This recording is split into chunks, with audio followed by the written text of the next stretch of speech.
Koenig Jr., my nickname is Pete. Well, I was an ensign when I went aboard the America on January 3rd, 1965. I was a lieutenant junior grade when I left the America December 16th, 1967, 2 weeks shy of 3 years on the ship. It was about May 25th, we started to, officers were briefed about, we were given background about the situation with the United Arab Republic and the Israelis. There was a lot of saber rattling going on. President Nasser, United Arab Republic, was closing the Gulf of Aqaba to Israeli navigation.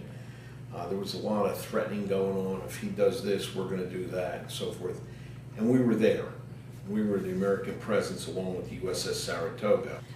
And so we started to get briefed about contingencies, what might happen and what we might be doing. Nobody knew. We didn't have a crystal ball. But that occurred toward the end of May. We were supposed to go into, I think, Nice, our next Liberty port. That was then canceled. And we were at sea. And our op order was changing, it was evolving, and operation order for the fleet, depending on events. One morning, I know it was early, I was up on the flight deck, we were refueling. And it was normal evolution, you refueled I think every 3 or 4 days. And while we were alongside, somebody came out with a shortwave radio, and we started hearing a British accent saying that there were hostilities occurring. And this was, we were getting a report from a oil pipeline pumping station, actually, saying, stop the pumps. I heard it this way, stop the pumps, stop the pumps. In other words, don't put any more oil in the pipeline. We can't stop the pumps. They're here with guns. There are tanks here. Stop them. And then we learned that the Israelis had launched a preemptive airstrike on all of the United Arab Republic airfields. And that was Egypt, Syria, Jordan, Iran. And I don't know about the others, but combined, they had a lot of planes. Not all were first-line planes, but the Egyptians were pretty first-line. They had a lot of Russian aircraft. They had MiG-23s and I think some MiG-25s, some of which were captured and attacked by the Israelis. But they knocked out, they did very precise strikes, and they knocked out the ability of the United Arab Republic to take any action through aviation.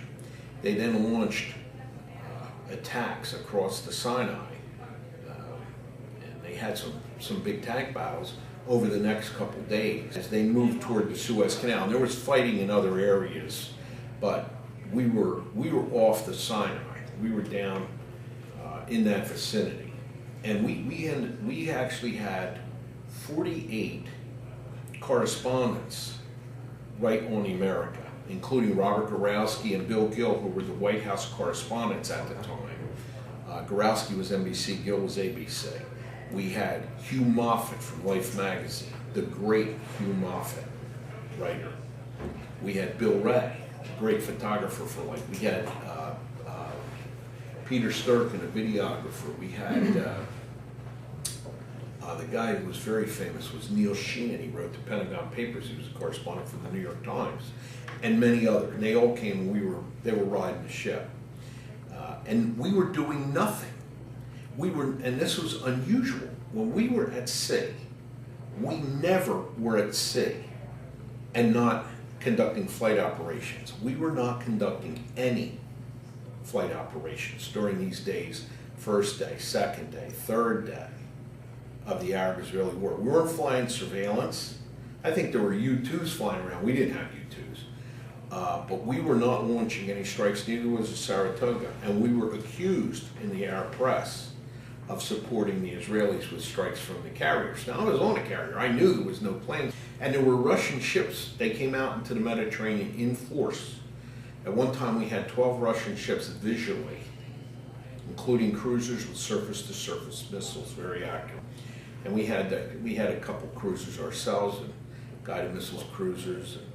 But we were not flying. We would fly helicopters back and forth between ships, but no strikes.